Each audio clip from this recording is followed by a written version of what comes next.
Hello, my name is Maria Bezubova and you're at my channel Fertilizers Jazz. Here we talk about events, trends, technologies in the world of fertilizers and agriculture. Please subscribe to the channel, put like to this video, and let's jazz! Today is December 15 and this is a weekly markets update. Let's have a look at the news of week 50 and see what are the next trends. We are quickly approaching Christmas holiday period, so today will be the final weekly review of the year. But it will not be the final video of the year. You will see interesting interviews before the year end and also Fertilizers year summary, so don't miss the chance. The main news of the last week was the leakage of information on CBAM emission values before official publication by European Commission. And some of those values caught market at surprise. First to note, these values are default values by product, by country. Default means that these values will be applied to producers from these countries which haven't provided certified reports on emissions from their specific production, with product that is imported to the EU. So, for different producers, these values will be different and might be lower for some of them. But at the same time, there is no clear regulation in place regarding verification process of the emissions, and market players believe there will be none, at least until the end of Q1. So everyone will be judged by default values. If we look at values for nitrogen, urea values are not that different from previous discussion in the market. Those are between 40 to 50 euros range. Key suppliers, Egyptian and Algerian producers, will be subject to less than 45 euros, while Uzbekistan and Turkmenistan producers to the maximum 58 euros. This was kind of expected, but values for nitrates and Urea, those are prohibitive. Ammonium nitrate imported tons will be subject to more than 150 euros charge. CIN about 130 euros, and slight difference for different countries doesn't help, of course. In case of Urea, additional charges will vary from about 70 euros for Trinidad products and, surprisingly, about 95 euros, the highest charge, for the US product, which is currently massively imported. And the most shocking situation is for ammonium sulfate, where the key supplier, China, will have the highest charge of more than 70 euros per ton, while other countries are subject to 3 times lower charges. What does that mean? First of all, it is not an official published regulation yet, so all these figures might change. And they already changed after the first pushback from the industry when level of charges were discussed for the first time earlier in the year. However, the key message is clear. Urea imports will not be blocked by such levels, while nitrates will be, and domestic European nitrates production should substitute import volumes. In case of urea, it is not possible at all. But ammonium sulfate, here I think a lot of debates will be ongoing and final outcome might be very different from these figures. There is a broad discussion already that ammonium sulfate production in China as well is actually not provoking all these emissions that are attached to it by current version of regulation. It is a byproduct, so approach needs to be completely different from other fertilizers. And of course, there is no other place on earth from where Europe can source significant amounts of product other than China. And if these supplies become completely economically unviable, this problem needs to be somehow solved with logical solutions. If we look at the phosphates, here charges are much less punitive, of course. For DAP, additional 15 to 19 euros will be easily absorbed. NPKs will be more difficult, but lower nitrogen products will be subject to 30 to 40 euros charge, so relatively possible. At the same time, high nitrogen content formulas will be charged with additional 60 to more than 80 euros per ton. NPK perhaps is the most difficult story because there are not so many large international suppliers. And Russian supply was already limited by additional duties and volume cap in July. But the main problem remains uncertainty. Even these figures are just a leakage, not an official regulation. Emissions verification procedure is not approved. Even import documents and custom online systems in certain European countries still don't physically have boxes where CBAM charges can be calculated. And we are in the middle of December. I don't think there was any other regulation which was so much unprepared 2 weeks before its launch. Because of that, last week, leading European agricultural and fertilizers groups called for a delay in implementation. They stated that high financial uncertainties that it will cause for the whole market might result in full stoppage of fertilizers imports and, we understand, failure of agricultural season. Despite the efforts to make substantial stocks before January 1, of course, it will not be enough to cover needs of the farmers for the whole spring season. So, let's see what happens next. And I still think that there is a chance of last-minute implementation postponement, at least to fix these technical problems for imports.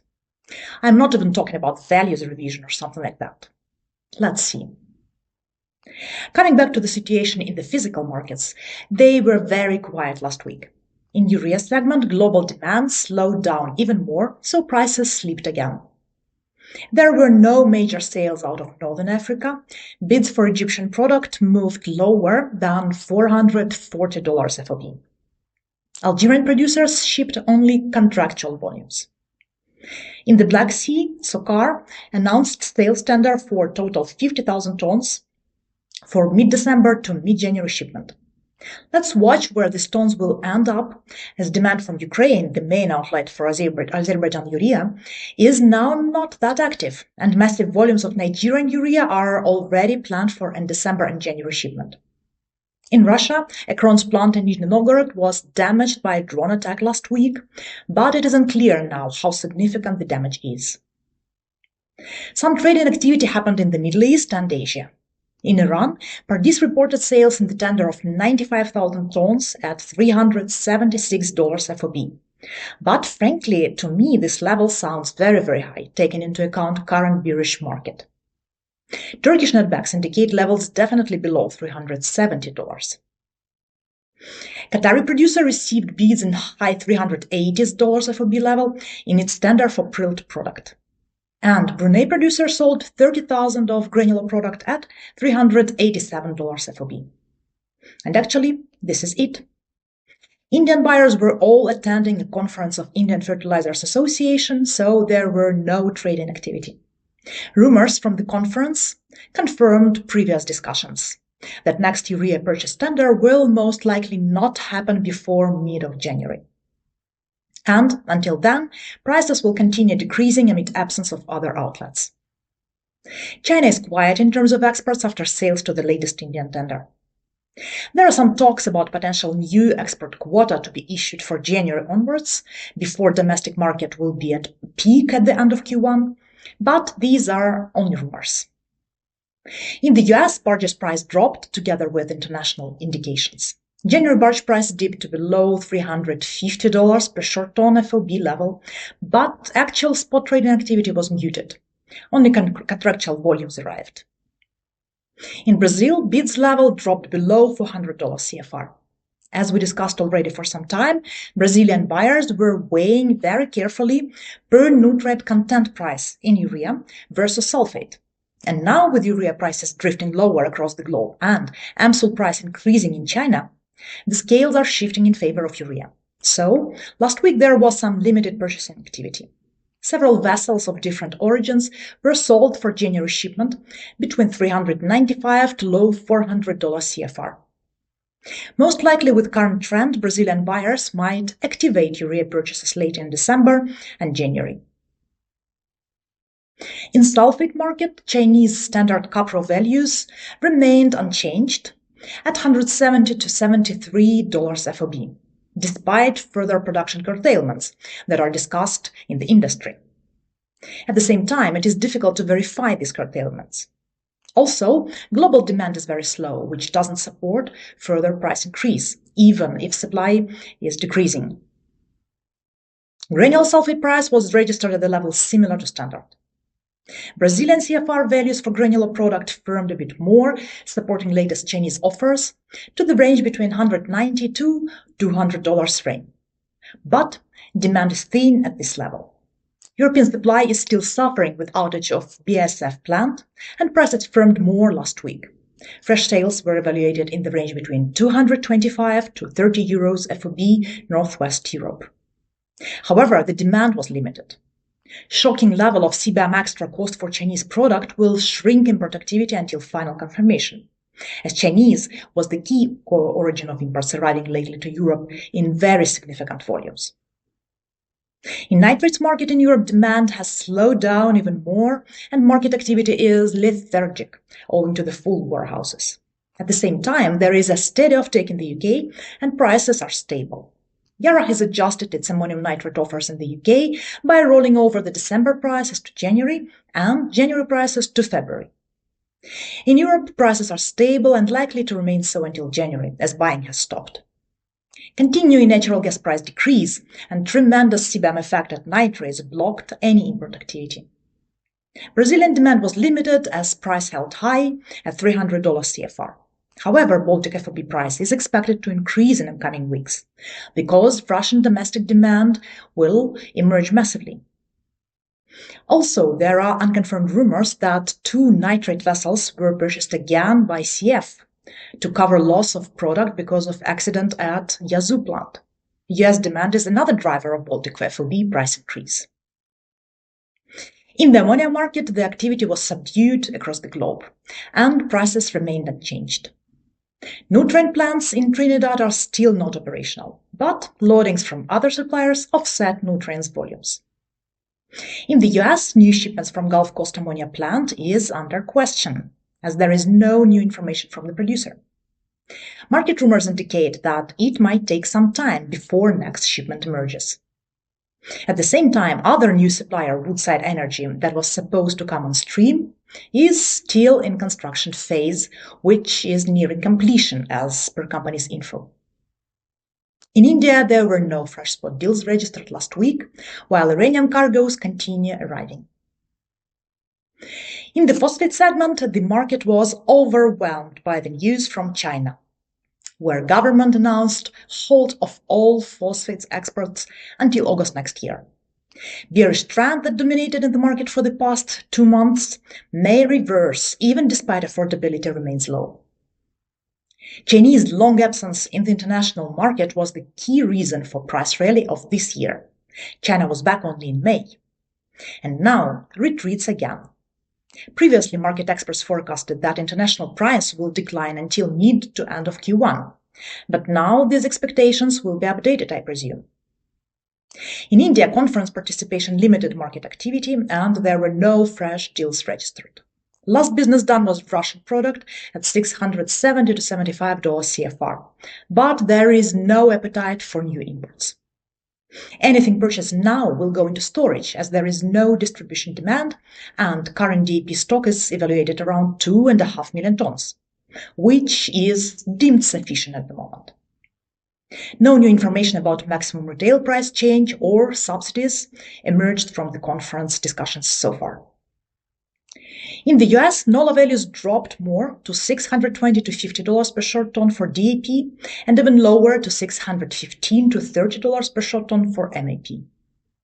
The main reason is the market absorbing the news of reciprocal import tariffs removal. But actual sales activity was low again last week, as the buyers are not rushing to step in due to continuous low affordability. Market in Brazil was subdued. Nominal price for MAP remained unchanged at $630 CFR. Still, sales from the inland warehouses happened at $610 to $20 level. Importers are not willing to purchase more for now, waiting for better prices. But of course, it might change now after news about China appeared. European demand remains slow. OCP reported sales of only 11,000 tons of DAP to Europe in the range between $695 to $725 FOB, and the same amount of TSP at $515 to $20 FOB. Moving to the fundamentals. European natural gas prices hovered at the level similar to last week, close to 27 euros per megawatt hour. The slide extends the year-to-year drop to around 45%. Record LNG exports from US together with Norwegian supply have supported the European gas market and helped offset reduced Russian flows. US cargoes now account for roughly 56% of Europe's LNG imports this year, aided by relatively weak demand from Asia. Meanwhile, US-led peace talks with Ukraine and Russia have raised hopes of a potential end to the almost 4-year war and the possibility of softening of EU sanctions on Russian energy. Warmer than usual weather has also curbed heating demand, with forecasts pointing to slightly higher temperatures next week. However, European gas inventories stood at 72% full as of December 7th, below the European Commission's target of 90%. US natural gas futures dropped significantly to below $4.2 per MMBTU as traders priced in milder weather, softer demand expectations, and near-record supply. Forecasts show warmer than normal conditions through November 26, curbing heating demand. Also, output climbed to almost 110 billion cubic feet per day so far in December, edging above November's record, boosting storage to about 3% above seasonal norms. Even so, last week's 177 billion cubic feet storage withdrawal was unusually large, reflecting the brief spell of extreme cold. Strong production and ample inventories continue to weigh on prices, even as LNG feed gas demand rises to 18.7 billion cubic feet per day, a new monthly high. Agricultural commodities futures moved differently again last week, after issuance of December WSDE report from US Department of Agriculture. Wheat futures fell towards $5.3 per bushel, pressured by expectations of rising global supply. In December WSD report, global wheat supplies are projected to increase by 7.5 million tons, driven by higher production in several major exporters. In fact, Argentina is registering a record crop. Australia is expected to have its third largest harvesting record. There has been a rebound in EU output from last season's poor crop, and better yields led to higher output in Russia. Additional downward pressure came from policy changes, with Russia's Minister of Agriculture announcing that the export tax on wheat will be set to zero, while Argentina lowered export duties on soybeans, corn, and wheat. On the demand side, the USDA increased its global 25-26 consumption estimate by 4.1 million tons. Corn futures climbed to $4.4 per bushel, testing June highs, as markets parsed through softer-than-expected stockpiles and strong demand signals. The latest WSDE cut US ending stocks by more than 3 million tons, a steeper reduction than markets expected after a sizable upward revision to export estimates now pegged at about 81.3 million tons. Strong export demand has been the clear driver, with outstanding US sales and inspections pointing to faster shipments to Mexico, Colombia, and other buyers, while US ethanol output has risen to record weekly levels and is absorbing incremental corn available for other uses. Prompt physical supplies have also tightened outside the US, with Ukrainian shipments running below a year ago because of harvest and logistical delays. Soybean futures slipped to $10.77 per bushel, marking the lowest level since late October, as uncertainty over Chinese demand weighed on the market, while favorable weather in South America bolstered expectations for a strong harvest. Following the US-China trade truce in October, China resumed purchases of US soybeans, but the pace of buying has disappointed traders. Since the truce, total US soybean sales to China have reached roughly 2.7 million tons, well short of the 12 million ton target. Meanwhile, Brazil continues to see strong crop prospects, with widespread rainfall expected next week, likely to ease drought concerns.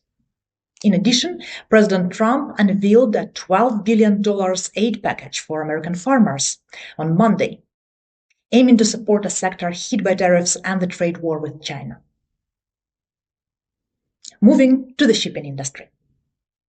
The Drewry World Container Index rose by 2% last week. The increase was primarily due to higher spot rates on Asia-Europe trade lanes, despite a contrasting dip in trans-Pacific freight rates. The recovery in trans-Pacific rates of previous weeks proved short-lived. Spot rates from Shanghai to Los Angeles declined by 7%, those to New York decreased by 5%. Since most Christmas inventory was already shipped in November, there is currently insufficient cargo to support freight rates. Vice versa on European routes, spot rates on the Shanghai-Genoa route saw a double-digit surge again, rising 13%, while Shanghai to Rotterdam rates increased by 5%. This strength is driven by a shift in seasonal patterns. Over the last 3 years, double-digit month-on-month demand growth was registered in December, establishing strong year-end volumes as the new normal. With the Lunar New Year falling in February 26, carriers are already seeing early bookings. The Baltic Exchange Dry Index collapsed by 600 points due to weakness across all segments. The Capesize market closed the week on a softer footing, with sentiment deteriorating steadily across both basins despite pockets of activity. In the Panamax market, some improvement in the North Atlantic failed to offset persistent weakness in the Pacific, as well as in Asia, which remained under pressure with growing prompt tonnage and cautious bidding. For Ultra-Supramax segment, it was more positional week, as there were some small pockets of activity in the Indian Ocean. However, elsewhere, the business was slow. For Handysize market, it has been a challenging week, with both Atlantic and Pacific markets experiencing persistent downward pressure on rates. To sum up, CBAM theoretical charges leaked last week imply that charges for urea will be in line with previous expectations, while those for nitrates will be prohibitively high, as well as for Chinese sulfate. NPKs, especially with high nitrogen content, remains the most problematic segment due to high extra charges and limited supply options. Urea price continued slipping across the globe, and hopes for the fresh Indian tender supporting the market waned after the annual meeting of Indian fertilizers industry. Ammonium sulfate price fixated at the levels similar to granular product, but urea might become a better option in terms of cost per nutrient content for Brazilian buyers in December-January. Ammonium nitrate demand was subdued amid full warehouses in Europe in front of the season, and the prices weren't changed. Ammonia price was stable, but further supply from Gulf Coast ammonia plant in the US, as well as startup of production at Woodside Energy, is under question. Phosphate's bearish price trend might reverse amid news that China will not supply to the international market until August 26. Natural gas price in Europe hovered at the low level similar to last week on the back of warm weather and ample LNG flows. US price corrected significantly downwards due to warmer weather arriving after a spell of cold. Wheat futures slipped again amid updated forecast for global higher supplies. Corn futures, on the contrary, increased due to worse than expected harvest in the key producing regions. Soybean futures dropped more as uncertainty regarding Chinese purchases from the US prevailed. Container shipping rates increased a bit, mainly due to active trade on Asia-Europe route. Bulk shipping registered subdued activity across segments and basins. So, let's see what is next around the corner. But it will be already next week. Thank you for watching. Please subscribe to the channel, put like to this video, push the bell in order not to miss any updates, and see you soon.